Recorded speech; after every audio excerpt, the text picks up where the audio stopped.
Hi, and welcome to a recap of how to use the pen tool. I'll cover everything that I covered in the first 4 videos.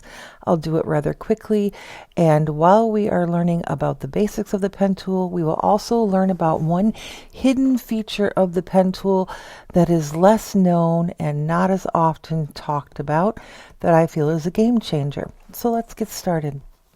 Here you can see we have a stroke with no fill. So we are going to start out by grabbing our pen tool and laying 4 anchor points. And now let's grab after hitting the enter key to break our connection with the pen tool, let's grab the direct selection tool and move this anchor point, left mouse click and drag it up. And now let's grab our anchor point tool and hover over this anchor point and left mouse click and drag out the curve handles, and see that we can move the curve handles together at this point until we let go. After we let go, we need to grab the direct selection tool and then click on the handles, and they can still be moved together. If I grab my anchor point tool and left mouse click on a handle, I have broken the handles and can only move one side at a time. Once I let go, one of the handles will disappear. To make it reappear, I will grab the direct selection tool, left mouse click the anchor point, both handles will reappear. I can grab the anchor point tool now and move this handle, but independently because the handles are broken, which means if I now go back and grab the direct selection tool, left mouse click here to make them reappear, they will move still independently of each other because the handles have been broken. Now I could have told you to make your handles reappear by clicking the path with the anchor point tool, but the anchor point tool also deletes curves, and to be safe I wanted to use the direct selection tool. So here we will delete a curve with the anchor point tool, left mouse click, the curve will disappear. And now if I wanted to get rid of the anchor point itself and go from 4 anchor points to 3, I can grab my pen tool, hover over that anchor point until a minus sign appears, left mouse click, it will disappear. You'll now see that I have 1, 2, 3 anchor points left. This one at the end, you'll see a / when I hover over this anchor point. It says basically that I can continue my path from here. So I'll left mouse click here and then lay another anchor point. Hit the enter key to break the connection with the pen tool and get rid of the blue line.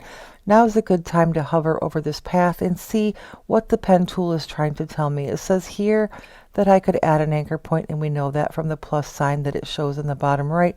And I can lay an anchor point pretty much anywhere along this path that doesn't already have one. If I hover over an anchor point that's already there, the pen tool is guessing I'd like to delete it with a left mouse click, and I can do that by left mouse clicking.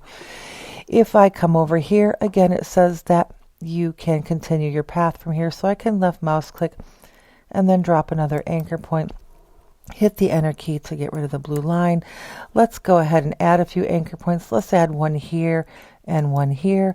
And let's grab our direct selection tool and give a left mouse click to this anchor point and to this one by holding down the shift key to select them both. Now if I grab them and raise them up, they will move together.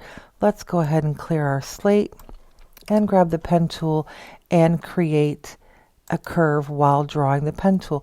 If we left mouse click here and then come up here and left mouse click and hold down the left mouse key and pull out our curve handles, if we let go, we'll see that we have a curve still following us to the other side. We left mouse click, hit the enter key to get rid of the blue line, and let's clear our selection.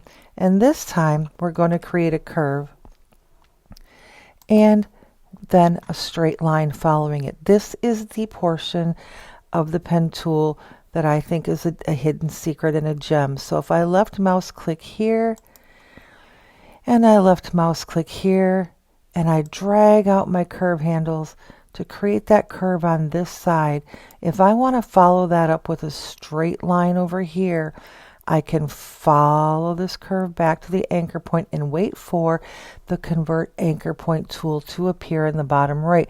So now instead of laying down a curve, I will be telling it to lay down a straight line. Left mouse click, and you can see that it is forecasting a straight line. So I can go ahead and lay a straight line with my next mouse click. Hit the enter key.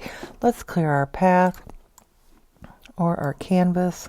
Hit the delete key, and this time let's lay down a straight line first. Left mouse click here and then one here, and you can see that it is forecasting a straight line, but I would like a curve, so I will follow it back up to the anchor point, hover over it until the convert anchor point tool appears. This time though, I have to left mouse click and hold down to drag out my curve handles.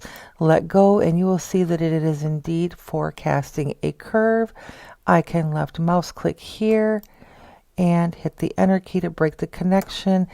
And that concludes our tutorial. Thank you for watching, and I hope to see you in the next video.